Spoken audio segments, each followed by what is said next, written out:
Start कर रहे हैं बोलना। चलो देखो, क्लास 12th हिस्ट्री, यानी इसको इंग्लिश में क्या बोलते हैं, हिस्ट्री, और हिंदी में क्या बोलते हैं इसको, चैप्टर आपका कौन सा पढ़ना है इतिहास में, 9th चैप्टर पढ़ना है, जिसमें आपका मुगल दरबार के बारे में पूरी तरह से पढ़ना है, जिसमें आपका 16वीं शताब्दी से 17वीं शताब्दी तक का उल्लेख किया गया है। आइए देखते हैं कि मुगलों की जानकारी हम कैसे प्राप्त कर सकते हैं इससे, कि मुगल थे, क्या क्या चीज बनाए, इसका अनेक प्रकार की जानकारियां भारत में किस प्रकार से जुटाएंगे। आपका है मुगल इतिहास के साधन के रूप में अपने दस्तावेज और ऐतिहासिक ग्रंथ, मुगलों के द्वारा लिखा गया बहुत सारे ग्रंथ है, किताब है, जिसके माध्यम से हम क्या कर सकते हैं, मुगलों के बारे में हम बेहतरीन ढंग से क्या कर सकते हैं, जानकारियां प्राप्त कर सकते हैं कि बाबर कौन था, अकबर कौन था, हुमायूं कौन था, औरंगजेब कौन था, उसका कालखंड कब से कब तक रहा, उसने मस्जिद कब बनाया, उसने मोती मस्जिद का, लाल किला का, ताजमहल का निर्माण, कौन सा राजा ने कब कब निर्माण किया, सारे हम इस वीडियो में आप लोगों को बताने वाले हैं, तो जुड़े रहिएगा अंत तक।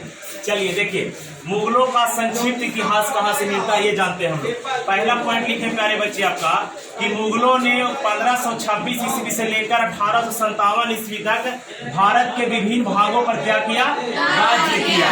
मैंने 1526 ईस्वी से भारत में मुगल वंश का स्थापना हुआ और 1857 ईस्वी तक क्या किया गया, तो राज किया गया। 1857 ईस्वी तक राज किया गया।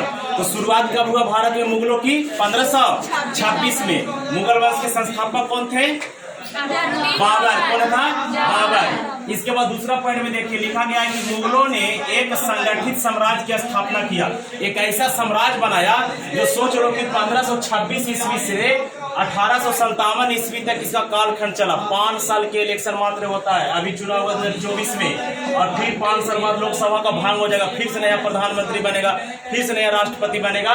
लेकिन यहाँ पर देखो कि 1526 ईस्वी से लेकर 1857 ईस्वी तक का राज किया इसने।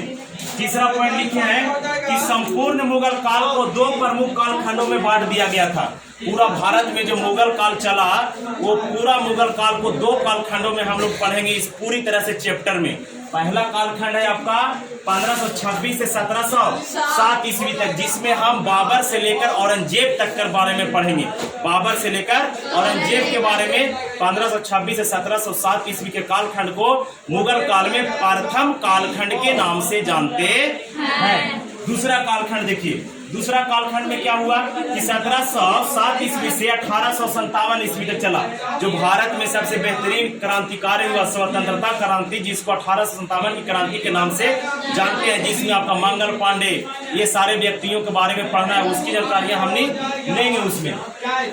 प्रथम कालखंड में बाबर से लेकर औरंगजेब तक की शक्तिशाली सम्राटों ने शासन किया और इसी अवधि में मुगल वंश की स्थापना हुआ।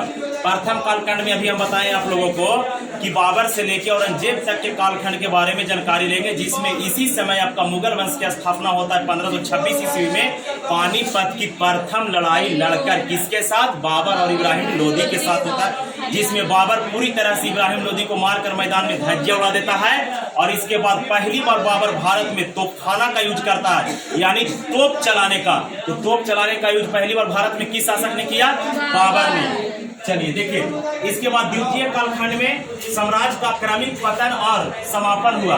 दूसरा कालखंड में राजा जो थे मुगल वंश के, वो उतना सर्वशक्तिमान और शक्तिशाली नहीं रहे।